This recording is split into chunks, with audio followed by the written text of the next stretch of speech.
Hello everyone, welcome to my YouTube channel. तो कल हम किए थे लिंग और वचन का अभ्यास और आज करेंगे स, स्व और र और ल के कुछ और प्रयोग। तो वीडियो शुरू करने से पहले अगर आपने अभी तक चैनल को सब्सक्राइब नहीं किया है तो चैनल को सब्सक्राइब कर लें ताकि आगे आने वाली वीडियो का नोटिफिकेशन आपको मिल सके और आगे मैं आप लोगों के लिए ऐसे ही वीडियो बनाते रहूँ। तो चलिए शुरू करते हैं। तो सबसे पहले स और स्व के वृत्त को हम दाएं से बाएं की तरफ बनाते हैं, लेकिन यदि ये वृत्त को बाएं से दाएं की तरफ रेखा के स्थान पर इसको लिख के बनाएंगे तो उसमें स और स्व के वृत्त के अलावा र भी पढ़ेंगे। जैसे कि सफर लिखना है तो केवल स वृत्त को हम, जैसे कि सप लिखना है तो ये स का वृत्त और ये प, तो ये हो जा रहा है सप। लेकिन अगर मान लीजिए सफर लिखना है तो इसको हम, ये दाएं से बाएं की तरफ बना है, अब इसको हम, ये वृत्त को हम बाएं से दाएं की तरफ बनाएंगे। ये स वृत्त और ये फ, तो ये हो जाएगा स और ये फ, और इसमें बाएं से दाएं की तरफ लिखने में इसमें र भी जुड़ जाएगा तो ये हो जाएगा सफर।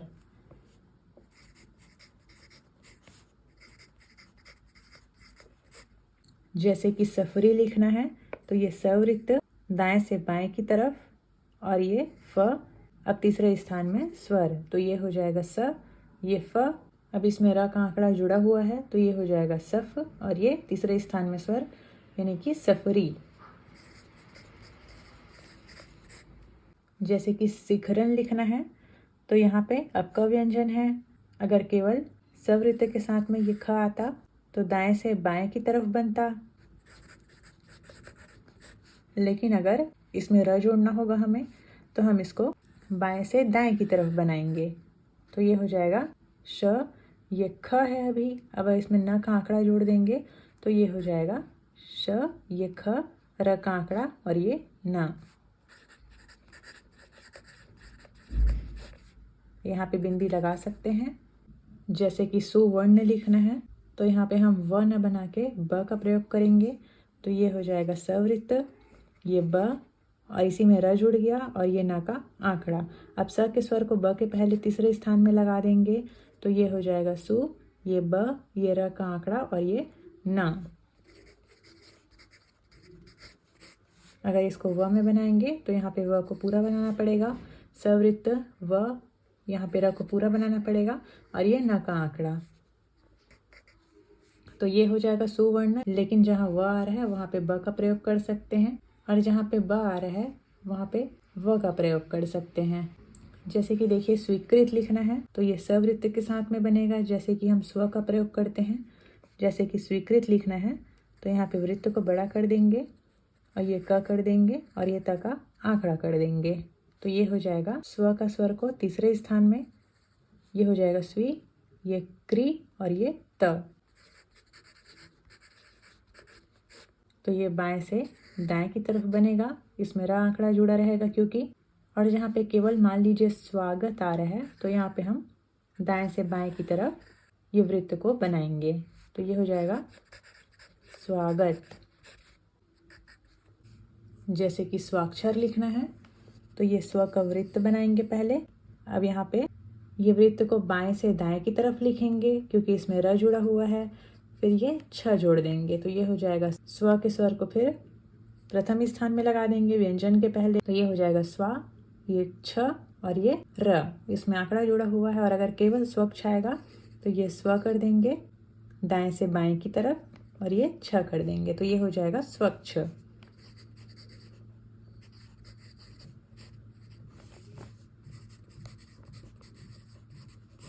तो इतना आप समझ गए होंगे। अब यहाँ पे और अगर आपको कुछ कन्फ्यूज़न लगता है तो यहाँ पे आप ऐसे भी कर सकते हैं, ये केवल ये स और ये फ है, जैसे कि यहाँ वृत्त को बाएं से दाएं की तरफ बनाने मेरा आंकड़ा जुड़ रहा है, लेकिन अगर चाहें तो इसको ऐसे भी जोड़ सकते हैं तो यहाँ पे र ज़्यादा स्पष्ट दिख रहा है, तो आपको जो सही लगता है वो बना सकते हैं। तो ये भी सफ़र ही हो जाएगा, यहाँ पे ये स्पष्ट दिख रहा है, बस आपको हाथ को थोड़ा सा ये सर्कल बना के डैश को थोड़ा लंबा खींच के ये प जोड़ दीजिए या फिर ये ट जोड़ दीजिए, ये सटर हो जाएगा, ये सपर हो जाएगा, ये सफ़र हो जाएगा। जैसे कि शिखरन लिखना है तो ये वृत्त पहले बना दिए और ये ख और ये रन, ये देखिए ये स, ये आंकड़ा, ये ख और ये ना। तो ये हो जाएगा शिखरन। यहाँ पे ये ज़्यादा स्पष्ट दिख रहा है, तो चाहें तो हल्का डैश सर्कल बना के ऐसे कर सकते हैं। तो इसका प्रैक्टिस कीजिए, बन जाएगा ये आपसे। ठीक उसी प्रकार जहाँ दो व्यंजन की सरल रेखा में जहाँ कोण नहीं बनता, वहाँ र की तरफ वृत्त बनाने से वहाँ र जुड़ जाता है। जैसे कि देखिए, जैसे कसक लिखना है तो ये क सवृत्त और ये क यहाँ पे ये ऐसे बन रहा है दाएं से बाएं की तरफ। लेकिन अगर कस कर लिखना होगा तो यहाँ पे हम क व्यंजन बनाएंगे, सवृत्त बनाएंगे और ये क कर देंगे। तो ये हो जाएगा क सवृत्त। अब इसमें ये क, उसके बाद में र का आंकड़ा यानी कि कस, फिर ये कर। या चाहें तो ये क करके सवृत्त करके यहाँ पे इसको थोड़ा उठा के भी लिख सकते हैं। यहाँ पे ये ज़्यादा स्पष्ट दिखेगा। तो ये क सवृत्त, फिर ये क और ये र। तो ये हो जाएगा कसकर। ठीक उसी प्रकार डसकर लिखना है तो ये ड करेंगे, सवृत्त करेंगे और ये क कर देंगे। फिर यहाँ पे ये र का आंकड़ा जुड़ा हुआ समझा जाएगा। तो ये ड सवृत्त, ये क और ये र। तो ये हो जाएगा डसकर। लेकिन अगर डसक आएगा कहीं पे तो ये ड सवृत्त और ये क, ये ऐसे बनेगा। जैसे कि कोई शब्द को दो बार लिखना है, जैसे कि सपर सपर, तो ये सवृत्त, ये प, ये र का आंकड़ा और फिर से सवृत्त, ये र का आंकड़ा और ये प। तो ये हो जाएगा स, ये प और ये र, उसके बाद में फिर से स प, उसके बाद में अंत में र का आंकड़ा। तो बुक में ये ऐसे दिया हुआ है स प और ये स प। तो ये भी सही है। और अगर आपको कन्फ्यूज़न लगेगा तो आप ये वाला भी बना सकते हैं, दोनों ही सही हैं। जैसे कि परस्पर लिखना है तो ये पर और ये स्पर। तो ये हो जाएगा पर, फिर ये स और ये प और ये र। या फिर इसको ऐसे भी कर सकते हैं, यहाँ पे र का आंकड़ा ऐसे नहीं निकालना चाहें तो स्व का वृत्त बीच में नहीं लगाया जाता। लेकिन जब दो सरल व्यंजन या फिर एक सरल और एक वक्र व्यंजन के बीच में कोण बनता है तो दोनों सवृत्त और र का आंकड़ा अलग अलग दिखाया जाना चाहिए। जैसे कि डिजाइनर लिखना है तो ये ड कर देंगे, सवृत्त कर देंगे, ये न और ये र का आंकड़ा यहाँ पे अलग से दिख रहा है। जैसे कि अब स का स्वर को यहाँ पे ही आई का मात्रा जोड़ देंगे, ये हो जाएगा डी, ये सा, ये साई और ये नर। तो ये हो जाएगा डिजाइनर। जैसे कि मिस्त्री लिखना है तो ये म सवृत्त, आंकड़ा रखा और ये त। तो ये हो जाएगा मिस्त्री। अब किसी शब्द के अंत में अगर केवल त्र आएगा, खासकर स के बाद में, तो वहाँ पे स में और त्र में कंफ्यूजन हो जाता है, जैसे कि आपको बताई हूँ मैं। तो जब शब्द के बाद में स के बाद में त्र आएगा तो वहाँ पे हम त को र के आंकड़े के साथ में बनाएंगे। जैसे कि एक्सप्रेस लिखना होगा तो ये क बनाएंगे पहले, सवृत्त, फिर ये प, र का आंकड़ा और ये अंत में सवृत्त। तो ये हो जाएगा एक्सप्रेस। जैसे कि पैसेंजर लिखना है तो ये प सवृत्त, ये र का आंकड़ा, ये ज।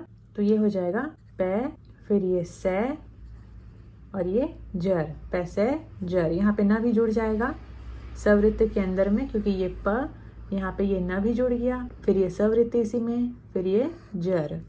तो ये हो जाएगा पैसेंजर। अब सवृत्त बीच में आ रहा है तो ये त सवृत्त और ये व और ये र। तो ये हो जाएगा तस्वीर।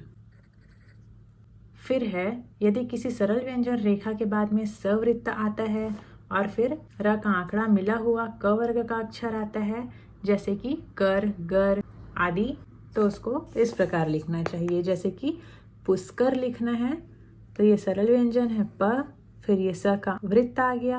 अब कर जोड़ना है इसमें तो केवल यहाँ पे क जोड़ देंगे, वरना खाली पसक लिखना रहता तो ये प सवृत्त और ये क, ये ऐसे बन रहा था यहाँ पे सर्कल दाएं से बाएं की तरफ। लेकिन अगर इसमें आंकड़ा जोड़ना होगा तो इसको हम प बना के, ये सवृत्त बना के बाएं से दाएं की तरफ और इसी में क जोड़ना है खाली। तो ये हो जाएगा पसकर।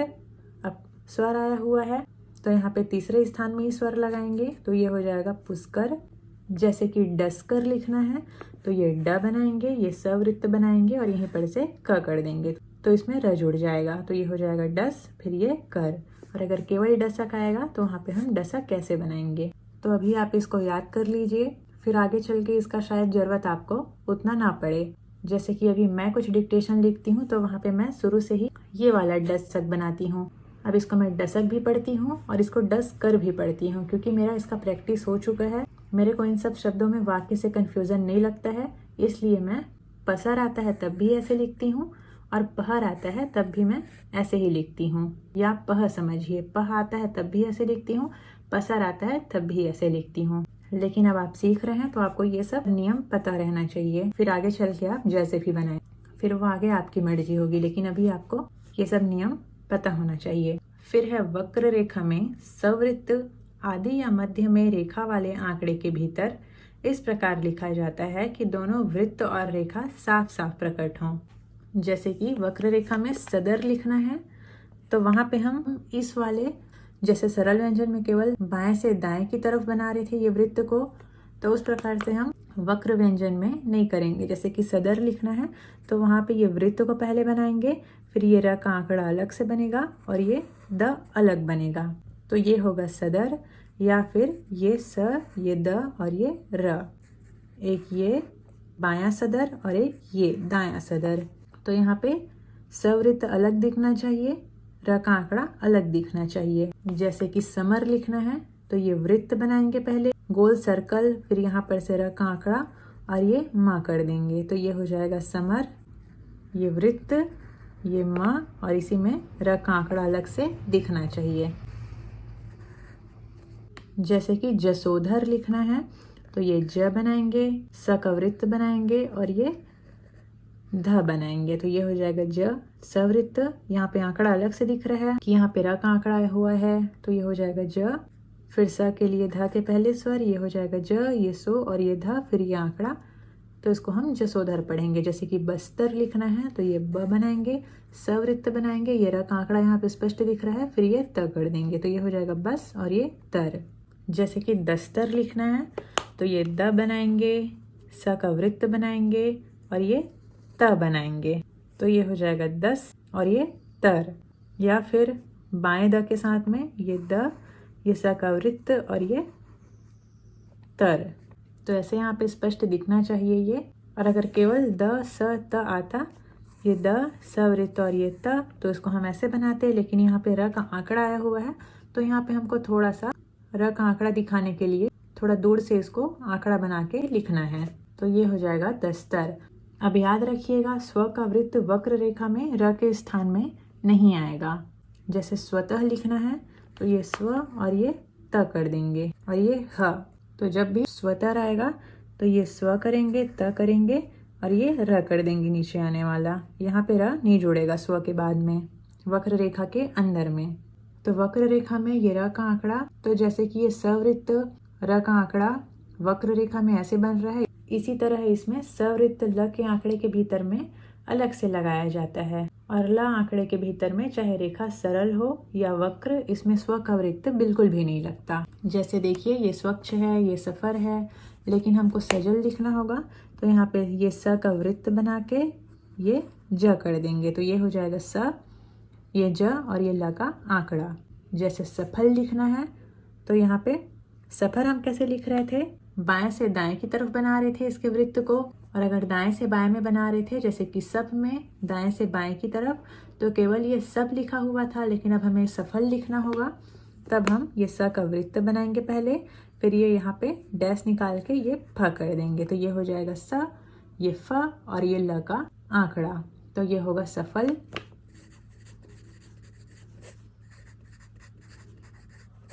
जैसे कि सदल लिखना है तो यहाँ पे ये वृत्त बनाएंगे। अब यहाँ पे देखिए इसके जगह को थोड़ा, जैसे र आंकड़े में हम थोड़ा छोटा बनाएंगे और ला आंकड़े को थोड़ा बड़ा बनाएंगे, तो इतना हम पढ़ चुके हैं। तो ये हो जाएगा, मान लीजिए सदर, जैसे कि ये है सदर, लेकिन अगर सदल लिखना होगा हमें तो यहाँ पे ये वृत्त बना के यहाँ पे इसको थोड़ा बड़ा बना देंगे, यहाँ पे आंकड़े वाली जगह को, फिर इससे कंफ्यूजन नहीं रहेगा हमको। तो ये हो जाएगा स, ये द और ये ला, और अगर र आएगा तो वहाँ पे हम यहाँ पे जगह को थोड़ा छोटा कर देंगे। जैसे सबल लिखना है तो ये सफल है, ये सवृत्त, ये ल का आंकड़ा और ये ब कर देंगे, तो ये हो जाएगा स ब और ये ल। जैसे शकल लिखना है तो ये सवृत्त, ये ल का आंकड़ा और ये क। तो ये हो जाएगा श, ये क और ये ल।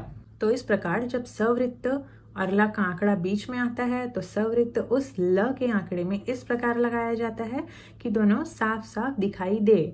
लेकिन जहाँ पे ऐसा नहीं बनेगा वहाँ पे हमको पूरा लिखना पड़ेगा। देखिए जैसे कि पशुबल लिखना है तो ये प, ये स का वृत्त, ये ल का आंकड़ा और ये ब, तो ये हो जाएगा पशु बल। एक बार और बना रही हूँ ये, तो ये हो जाएगा पशु और ये बल। जैसे बिस्कल लिखना है तो यहाँ पे ये ब करेंगे, स का वृत्त और ये कल, तीसरे स्थान में स्वर, ये हो जाएगा बिस्कल। बाइस्कल लिखना है तो ये ब, सवृत्त और ये कल, ये हो जाएगा आई का स्वर हल्का डैश प्रथम स्थान में, तो ये 22 और ये कल। तो इसमें भी स्वर लगाने का वही नियम है। अगर सवृत्त पहले आ रहा है तो उसकी मात्राएं व्यंजन के पहले लगेंगी, और यदि यह वृत्त के बीच में आ रहा है तो इसकी मात्राएं अगले व्यंजन के पहले तीसरे स्थान में लगेगी। व्यंजन का स्थान जैसे कि हम सीखे हैं, तो व्यंजन और ल या र आंकड़े के बीच में अ, ई, उ की ह्रस्व मात्रा को छोड़ के कोई दूसरी मात्रा नहीं आएगी। ल या र के बाद में अगर मात्राएं आएंगी तो उसको हम व्यंजन के बाद में लगाएंगे। जैसे कि बिसोकल लिखना है तो ये ब, स का वृत्त और ये कल, ये हो गया बी। सो आया हुआ है तो यहाँ पे हम व्यंजन के पहले ही लगाएंगे तीसरे स्थान में, तो ये हो जाएगा बी और ये सो और ये क और अंत में ल का आंकड़ा। जैसे 20 कला लिखना है तो ये ब, सवृत्त और ये कल, ये हो गया 20 और ये क, और यहाँ पे ल का स्वर व्यंजन के बाद में रखेंगे, ये हो जाएगा 20 कला। यहाँ पे नहीं लगाएंगे क्योंकि यहाँ लगाएंगे, क्योंकि आंकड़ा अंत में पढ़ते हैं इसलिए स्वर भी यहाँ पे बाद में लगेगा। लेकिन अगर 20 खेल लिखना होगा तो वहाँ पे हम ऐसे ब, सवृत्त, ये ख करके ल का आंकड़ा लगाएंगे, ये 20 और ये खेल।